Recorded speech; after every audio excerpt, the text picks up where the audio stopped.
Good neighbors, that's an oxymoron, isn't it? I think it is. All the counties in Northwest Indiana, especially Lake and Porter counties, live in this tribal fiefdom. Is that the right word?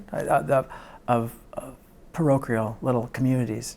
And we say that we are a melting pot, and I never thought we were a melting pot. And some people try to gloss that up by saying, well, we live in a salad. And we're not mixing like soup, but at least we're coexisting like a crouton and a piece of lettuce. And I just dispel that too. We don't even do that. We can't even be a salad in this region. Because if you think of stereotypes, Porter County is like bumpkins and Lake County is thugs.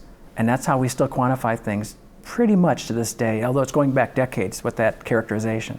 And Porter County makes fun of Lake County, which is humorous because Lake County makes fun of Porter County, of course.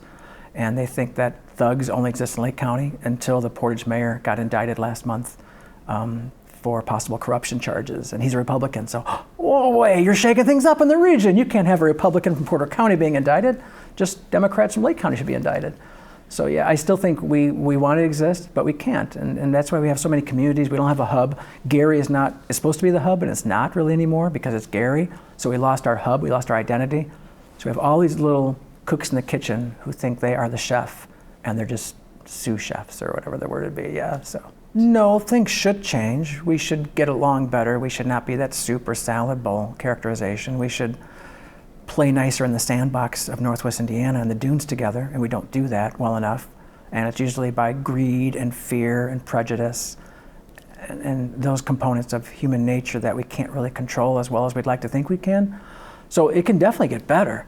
I just don't think it will, to be honest. And I have no prescription for it. I mean, I don't prescribe things, I'm not that. People think that because of my job sometimes, because I write and people read my stuff and then, well, you should prescribe this. But I'm not a preacher. I don't prescribe things. I just reflect, I think, what we have. What I really want to do most with my jobs is just show a nice, honest, fair mirror that I just Windexed off. That's nice and clear. This is who we are. That's it. You do what you want with it. I don't care. Don't give me this disillusioned, glossy effect of who we are. This is who we really are. So this is what Northwest Indiana is, and I'm fine with it. Yeah, I'm really fine with it.